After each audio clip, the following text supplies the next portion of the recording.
Inulit na naman ni ano no, ni Bato de la Rosa na baka yung Quadcom na yan lahat ng ebidensya. Actually, hindi na pangamba yan, Senator Bato. Sinabi po yan ng Dan Fernandez na pwedeng gamitin ng ICC yung makukuha nila ebidensya diyan sa ano na yan. Kaya lang nga yung pag masyadong ano yung pogo. Alam niyo po, magtapatan na tayo. Hindi po natin alam, hindi naman sikat yung pogo nung panahon ni Duterte. Ang sikat nga war on drugs, di ba? Kailan lang po natin natuklasan yung mga problema niyan? Ngayon na lang. Ngayon na lang po. Panahon na ni PBB. Kaya, ngayong problema yan ng CC nung nakaraan. Ganun lang talaga. Yung hindi kami may kasalanan kasi namana lang namin yan. Dapat hindi na kayo tumakbo para wala kayong minana. Dapat hindi kayo tumakbo para walang manisi. Pinalita na ba sa mainstream yung Skoda? Mainstream po to. Argo. Hindi ako hindi kung papansin ninyo, hindi wala akong mga anong tawag dito? Wala akong mga butiking ano butiking Pasay o kung ano pa man, no? Mga puting as, wala po akong ganun. Wala po nagsasabi sa akin. Ngayon, ako ano na no? Minsan eto po yan, galing po yan sa Manila Times. Sinulat po yan ni Rigoberto Tiglao. Okay? Kaya maganda may tanungan para naliliwanagan po kayo. Ayan, ang Manila Times. Mainstream media po yun. Hindi po vlogger yung mga yan. Totoong dyaryo yan. TV, kayo naman, no?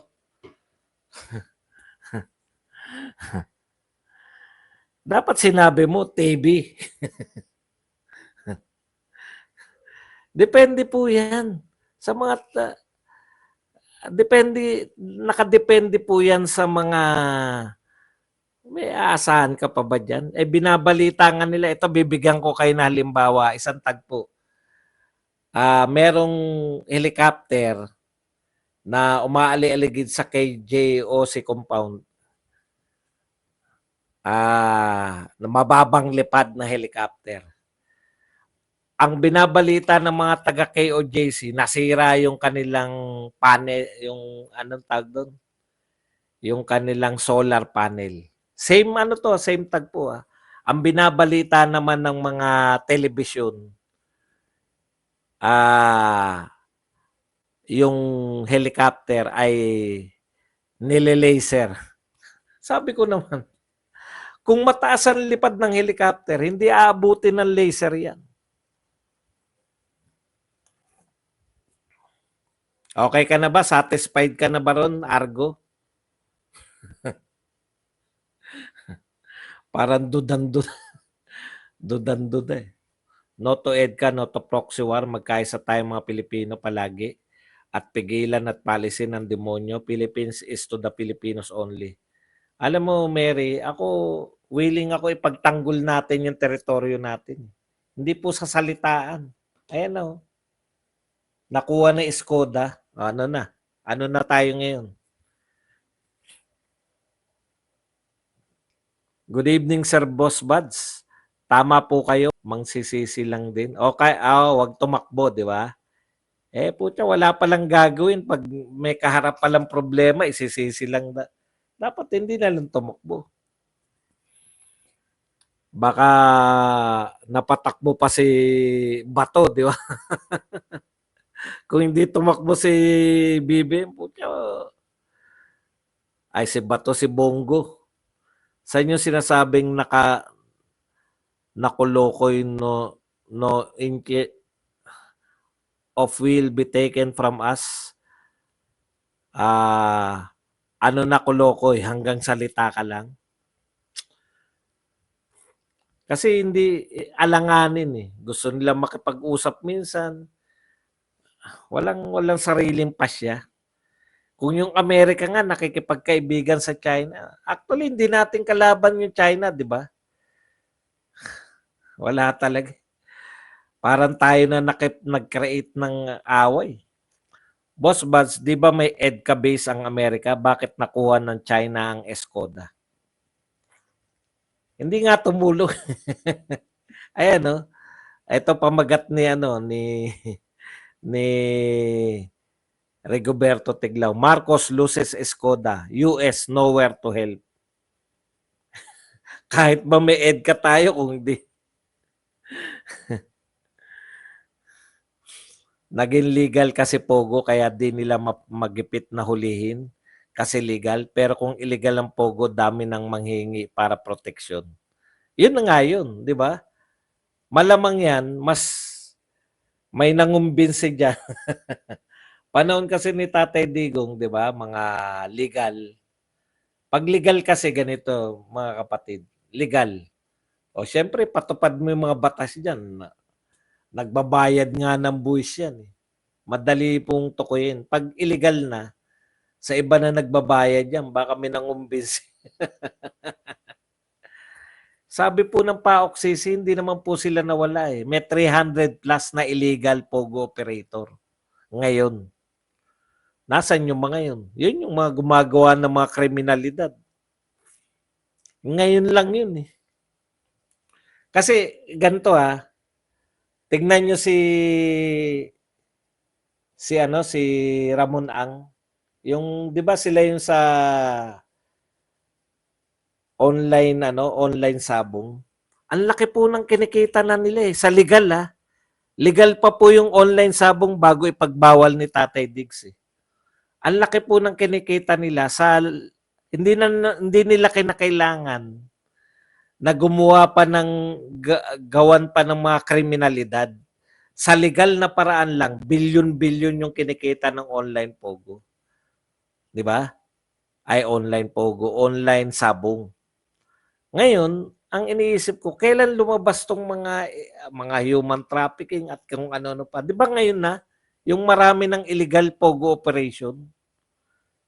Illegal pogo nga eh. Ibig sabihin, kung legal sila, malamang legal pogo sila, nagbabayad nga sila ng buwis. Bakit hindi nila kumikita po sila kasi ganito logic niya na kung sila po ang pangunahin nilang pinagkikitaan ng pogo ay criminal activities. Ito logic lang Bakit pa sila dumayo dito? Di Chinese din naman yung kanila.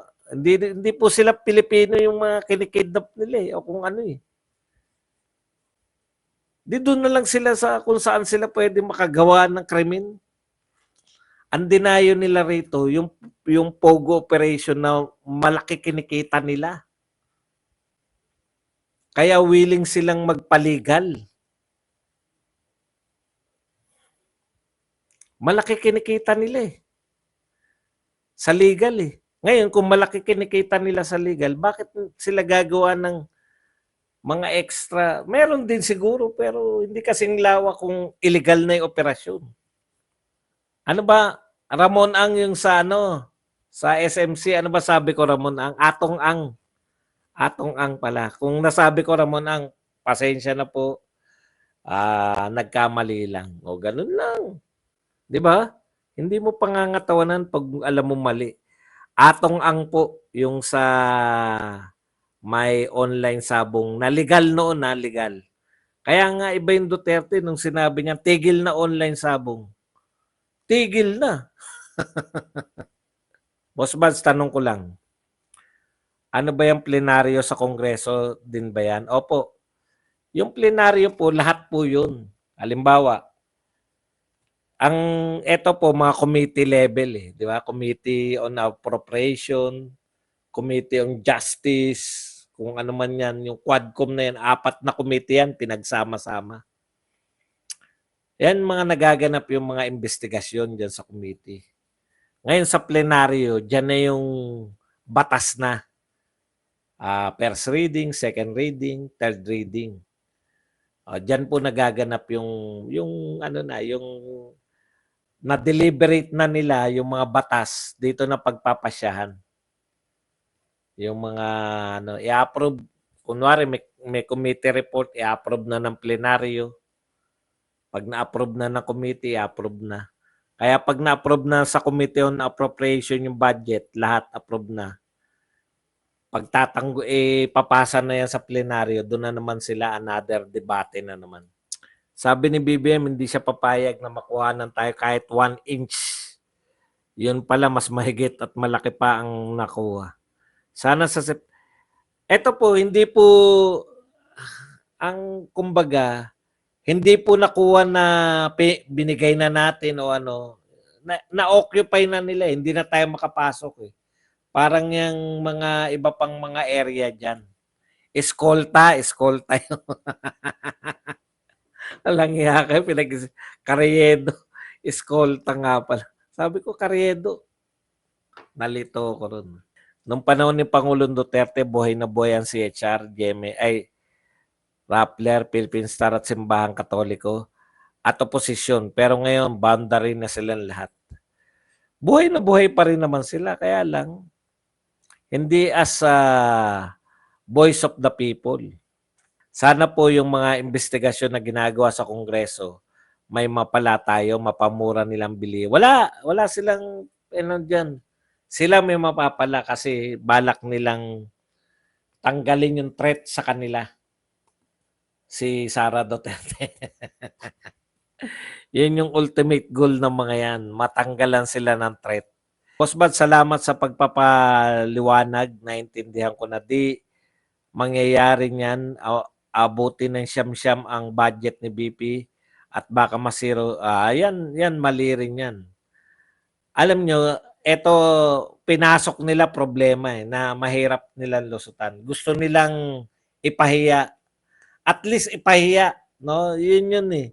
Pero never po nila, Vice President, hindi kayo magbibigay ng pondo. Kalokohan po yan. Magagalit po mga tao. Tapos ang dami po eh. Pwede nyo bang questionin yung mga pamimigay ni BP Sara ng mga sarili niyang proyekto? Mahirapan po silang yan. Kaya nasa kanila yan eh. Alam nyo, padaliin nyo po yung magiging marami pang bibilib sa inyo. No? Kung ako congressman, ganyan na yung nangyari. Kasi hindi naman sa totoo lang, hindi nyo naman kakayanin si BP Sara eh. Halimbawa lang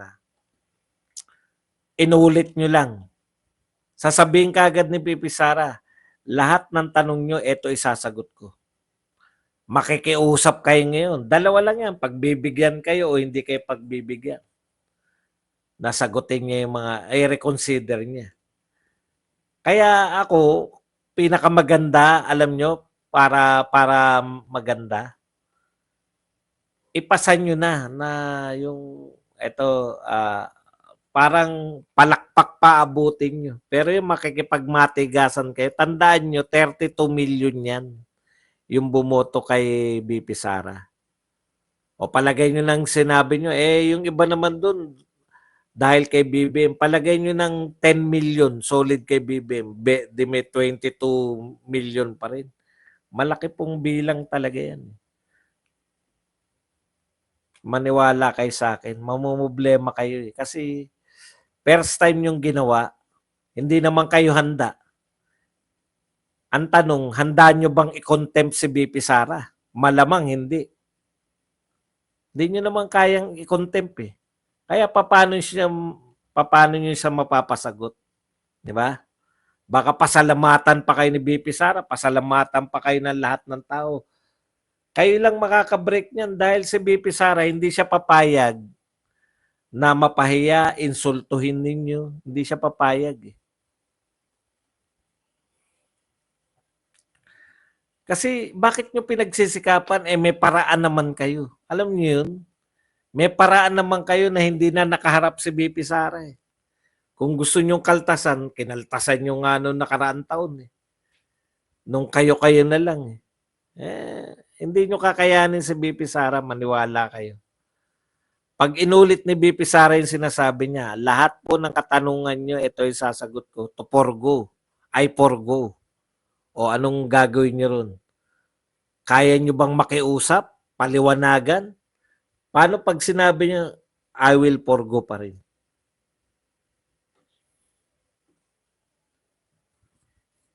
Tapos sasabihan pa, di ba? You may not agree. Samprin, gagawin ni BP sa kanila. Ay, yun. Sabi ko na, may naalala ko. Ito po, habol lang, habol. Maganda tong punto na to eh. Ito, tindi nito ni Arnold Flavio. Gumawa pa talaga ng kanta, kinakanta pa nila yung Sheminit. Sabi ko nga sa reaction ko, Flavio, inatake ka na't lahat. Oh. Na-stroke ka na. Oh. Imbis na magbagong buhay, siguro ang isip ni Flavio, yan yung problema eh, no?